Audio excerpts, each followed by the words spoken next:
Баршаңызға сәлем, менің арнама қош келдіңіздер. Бүгін біз сіздермен өте дәмді кешкі ас дайындайтын боламыз. Үй жағдайында дайындалатын өте дәмді лағман жасаймыз. Қазанға майды құйып, сарымсақты майдалап, турап салып аламыз. Жақсылап араластырып, қуырамыз. Осылай сарғайғаннан соң үстіне етімізді саламыз. Оны да кішкене қуырып болған соң соя соусын құйып, араластырамыз. Соя соусын қоссаңыз өте дәмді болып шығады. Үстінен туралған пиязымызды қосамыз да жақсылап қуырамыз. Қанша мөлшерде қосу керектігін видеоның астындағы описаниеға жазып қалдырамын. Оның үстінен қызанағымызды қосамыз, ұсақтап турап, қызартып қуырып аламыз. Одан кейін сәбіз қосамыз.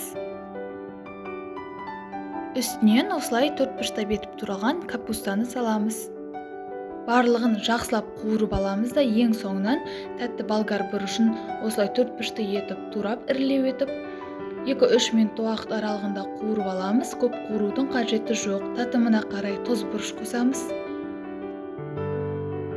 Тұз бұрышты қосып болғаннан соң су құйып, бетін жауып 40-45 минутқа қалдырамыз.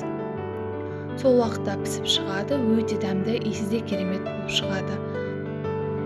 Неге осылай бір араластырып бетін жауып қалдырамыз. Осындай әдемі болып шығады. Спагеттиді осылай суға қайнатып аламыз, немесе қолмен жайсаңыз да болады.